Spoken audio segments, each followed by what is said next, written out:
everyone's too focused on Kanye and not why Kanye was mad or why Kanye got to that point. And I think that's the point that's getting kind of diluted, and it's kind of unfortunate to see, especially being that he even called it out. Some people are saying, oh, he wanted to get out his contracts. Sure. But the fact that he knew what to do to get out the contracts is a problem to me in the first place. There's a lot more going on outside of Kanye that like has manifested in his.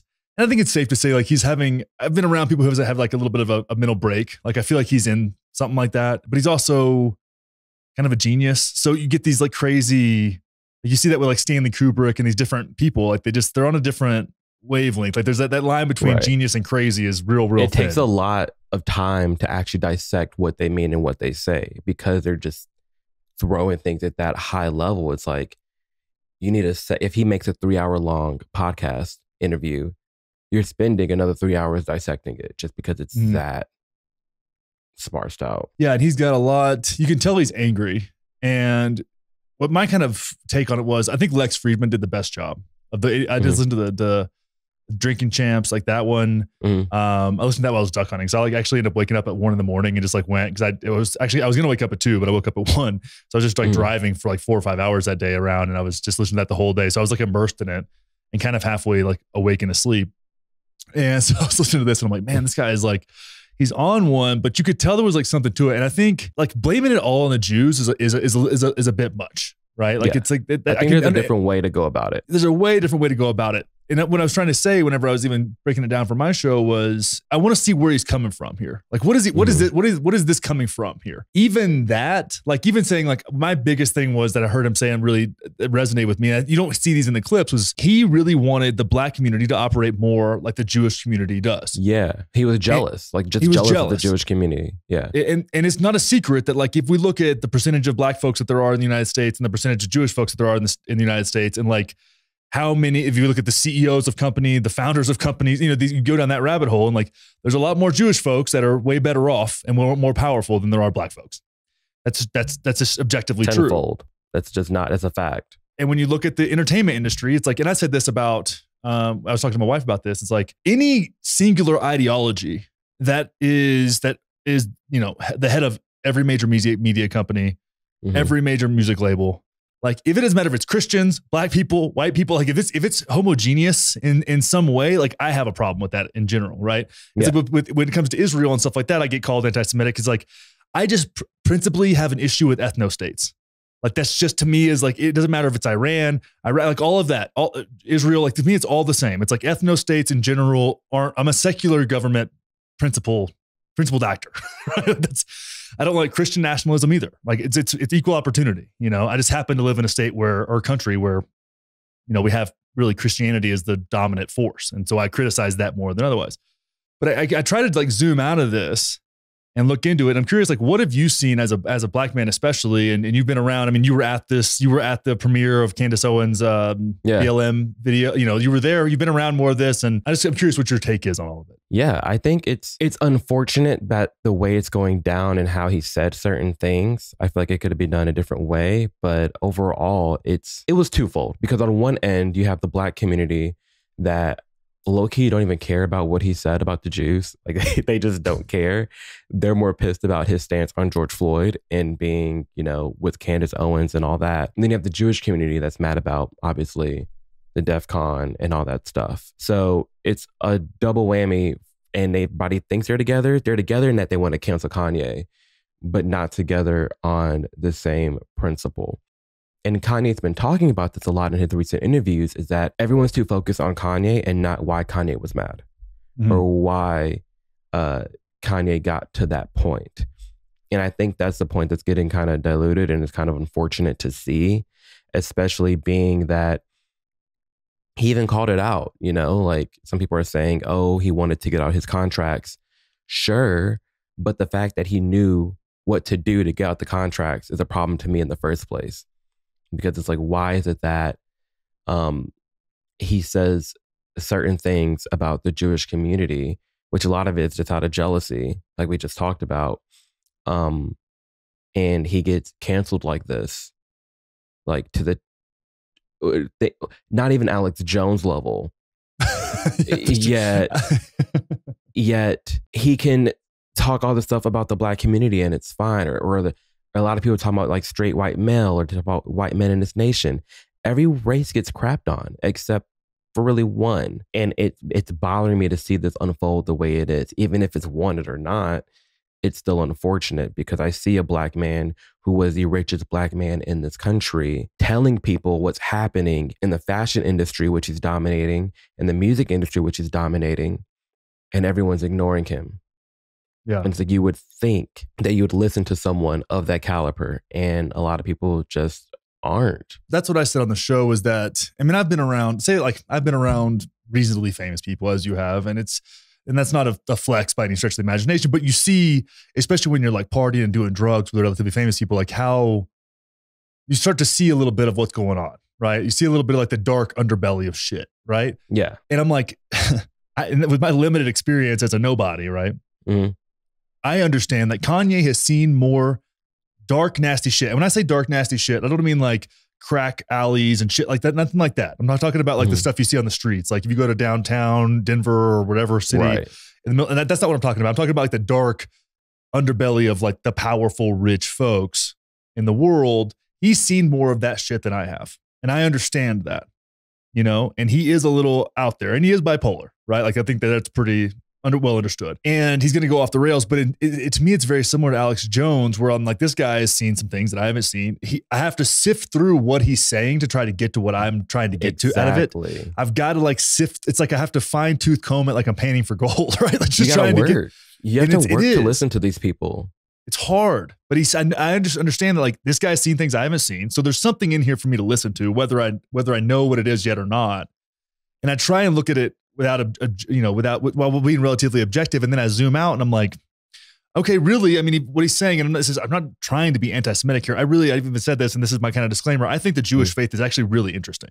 Yeah. I find it kind of intriguing, and I've getting into as being relatively agnostic and objective about these things. Like which ones are like, I think Christianity is kind of boring, to be honest with you. Right. I think Norse mythology is really rad. I think Judaism is kind of interesting. It's like, there's something in there, you know? I find Buddhism and Taoism really interesting to me. That's just my own, subjective view at the thing. But when you think about it, it's like we can have a conversation like Ben Shapiro can jump on the Daily Wire and talk about black on black crime. You can talk about black on black crime.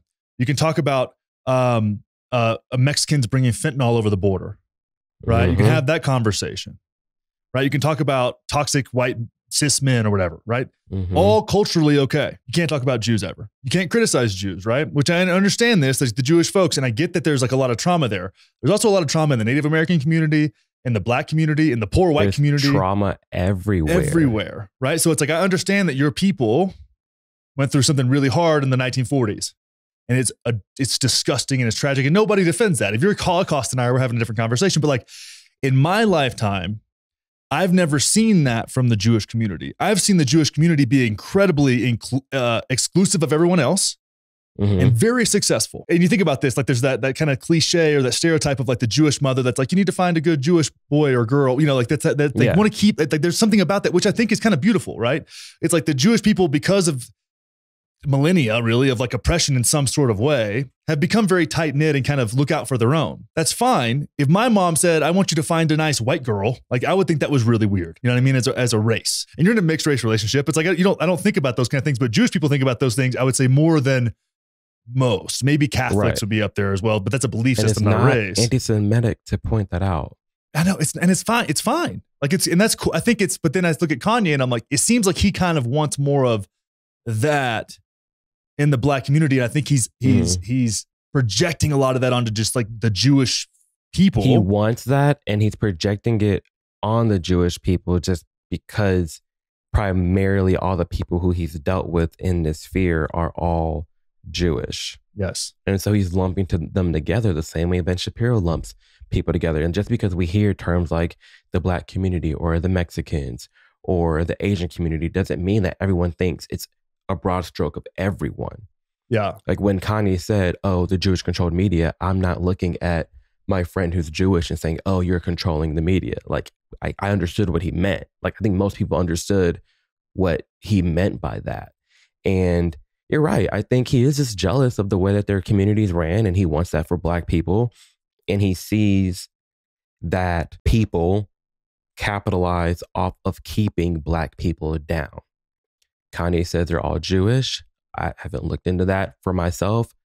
Maybe they are, maybe they aren't. Maybe it's just a majority of them Jewish. I don't know. But there is a kind of systemic, should you say, effort, I feel, to strategically keep the Black race self-destructing through the means of abortion and through the means of pushing the music and this narrative and this degeneracy that we always see.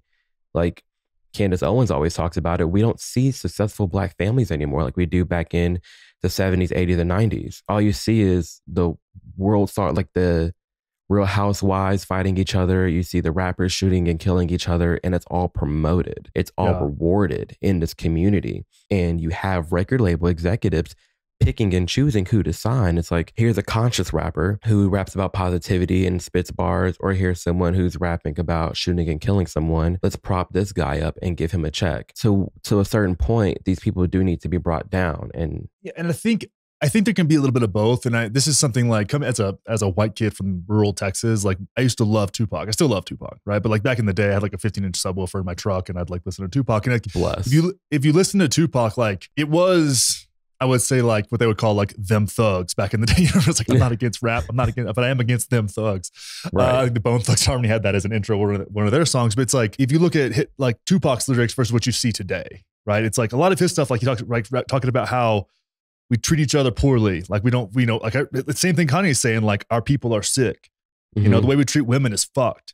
Like, hey, like talking to his mom about how his mom like did so much for him and how sorry he is for putting her through all that bullshit as he grows into a man. And he's like glad that he's still alive and made it through the shit that he went through, you know? Mm-hmm. It's like, there's a way to do it, but now it's like, it was balanced, right? In the same way that like country music has its equivalent of like, you know, drugs and bitches, right? Like it's like beer and trucks and tight jeans. It's the same shit, right? But at the same time, it's balanced out with like love and family, and it balances it out. And I think that's you're absolutely right with like within like a hip hop community, like Black culture, one type gets elevated more than the other, and there's not that like that balance there where it's like, yeah, when you're a young man, you're gonna be wild and doing silly shit, like that's part of growing up. But there needs to be a both of like, oh man, like realizing your bullshit, taking ownership of yourself, you know, realizing and that's part of like just growing up. And I think that there's a lot of one and not the other in those communities, and it's for sure. primarily pointed at a certain people, and then it's rough, man. And I totally see that. I see it, and I think it's a valid point. And there's not, you know, and this is one thing that trips me out. I wanted to kind of get your take on this is you have people like Candace Owens, which I know that she's attention seeking when she says this, but like systemic racism doesn't exist. She'll say that, right? Mm-hmm. But then you have Kanye talking about the reality of the CIA leaking cocaine into Black communities, locking up Black leadership, you know, and calling them gang leaders, even though it wasn't the case. You've got credible threats of the FBI killing Martin Luther King, one of the greatest Black leaders that's ever lived. Right. And how can you have those same understandings and be like, well, so how is that anything but systemic racism? Right. Right. I guess honestly, this may just be a case of friends just disagreeing. I mean, you and I don't agree on everything. So I think it's simply just a case of Candace not really seeing Kanye's point on that. But if she does, then I hope that she corrects it or stands against it or calls it out, because I think it's twofold. I think the systemic racism that the left typically talks about, I think that's different than the systemic racism that we're talking about and that Kanye talks about, because I feel like a lot of leftists says, oh, white people above you keeping you down, or, oh, you can't do this, you can't do that. And that's just not the case for me. Yeah, well, and it's scapegoating too. It's like the white folks do this, and it's like, hey man, Richard Nixon did this shit. Like, I had nothing to do with that. Right, exactly. I mean? Like, weed's illegal because of Nixon, and that his racism. I think it's absurd, and my dad was in jail for this shit too. Like, I don't like it at all. Right. Whereas it's the systemic that we're talking about with like the rap industry or the cocaine, whatever that may be. People really don't call it systemic racism, and they probably should be called that. Because it's keeping it down. But yeah, I think it may just be a case of people disagreeing with each other. But that whole topic reminds me of a conversation I had with my spouse, and we were talking, who is white, and we were talking about just race in general. And he was saying, what's the main difference between white and Black people to you? And I said, freedom. I think white people are just free to do whatever the hell that they want to do. If you have a white person that wants to go hiking, they go hike. You have a white person that wants to stay home and cook, they cook, ride bikes, whatever it may be. rap about country, rap whatever. It doesn't matter. They're free to do whatever. But Black people are in this tiny ass box. And if you stray away for a second, you get your Black cards taken away. Why are you acting white? Why you're talking white? Why are you eating white people food? It's like this tiny little box. And it's also keeping the Black people down because you also really have a majority of Black people rapping and gang rap, because if they dare try anything else, they're going through a lot of shit to get there. Black country artists, they go through a lot of shit. Black pop artists, they go through a lot of shit. Why are you singing like a white girl? Like, we're just not allowed to do anything. And we're stuck in this, like Kanye says, this slave-like mentality where we have to abide by these rules that are ultimately self-destructing. And if we stray away from that, you get called out. And it's frustrating to see that unfold still to this day in 2022. And I just wish that Black people were more free to do what they want to do and realize that they don't have to shit on each other nonstop to get to that point. Yeah, I get that. I mean, I never thought about it from that perspective because I'm not Black, so I'm not really in that community to deal with that. But we have a lot more flexibility. Yeah. And like, you can go all over the place. You're not going to get shit on. You'll get bullied, but like, you can get shit on, but it's not the same. It's not the same. It's different. Right. It's not like you're betraying your people. Like, I mean, that's what it's like. It's different. It's like, oh, you may be a pussy or something like that, but it's like, or, you know, whatever. Like, no one said, oh, Kanye, you're not white anymore. This is a disgrace. Yeah. Like, what the hell?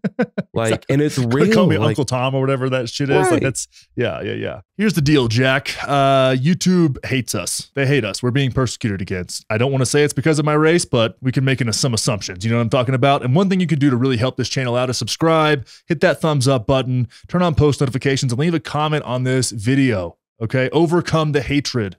Be the change you want to see in the world. Live, laugh, love. Subscribe to the fucking YouTube channel.